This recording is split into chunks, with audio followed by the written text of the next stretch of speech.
चालू करे छिया तब समझ लो। हाँ चालू करा। गई हो ठीक। गालबन भैया। हाँ हो सरस्वती माता के पास गाल ताकि पब्लिक के सुने में अच्छा लगे। एकदम पब्लिक के सुने में अच्छा लगता एकदम नहीं लगते क्या अच्छा बेजोर लगते सुने में हमें दें छिया। करिया स्टार्ट। हाँ करा। 3 में गए वो समझ लो म्यूजिक दे छिया।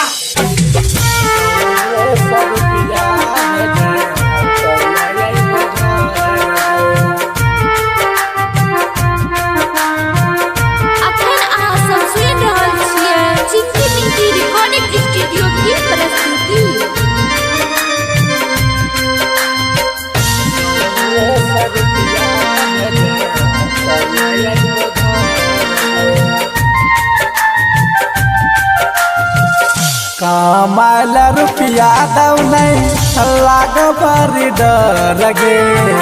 कमाल रुपया दौ नहीं लाग बड़ी डर गे। गाँवे से रुपया भेजे चल घर गे।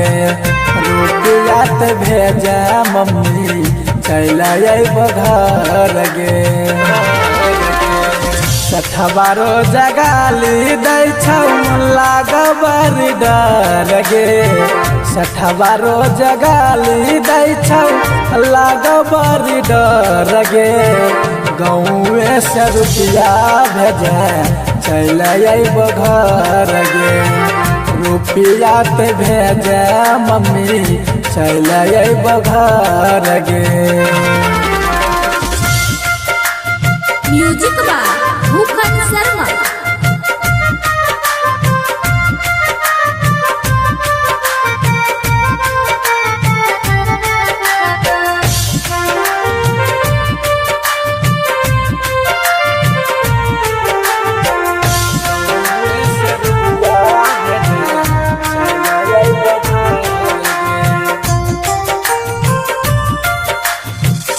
दो गला के जलमल लागो छियो मम्मी से ठगे। खाना मोन खाए ले दै छौ भर नहीं छौ पेट गे। दो गला के जलमल लागो छियो मम्मी से ठगे। खाना मोन खाए ले दै छौ भर नहीं छौ पेट गे। राइते सकान तकानत हो जाए भोर गे। राइते सकान तकानत हो जाए भोर गे। गाँवे से रुपया भेजे चल घर गे। रुपया तो भेजे मम्मी चल घर गे।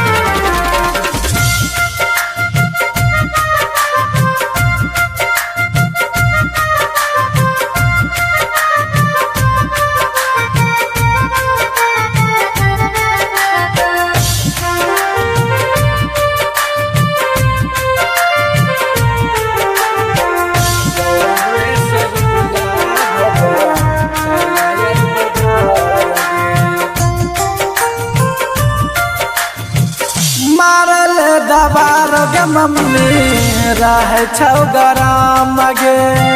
ठेकेदार सरवा के नहीं लाग छौ शरम गे।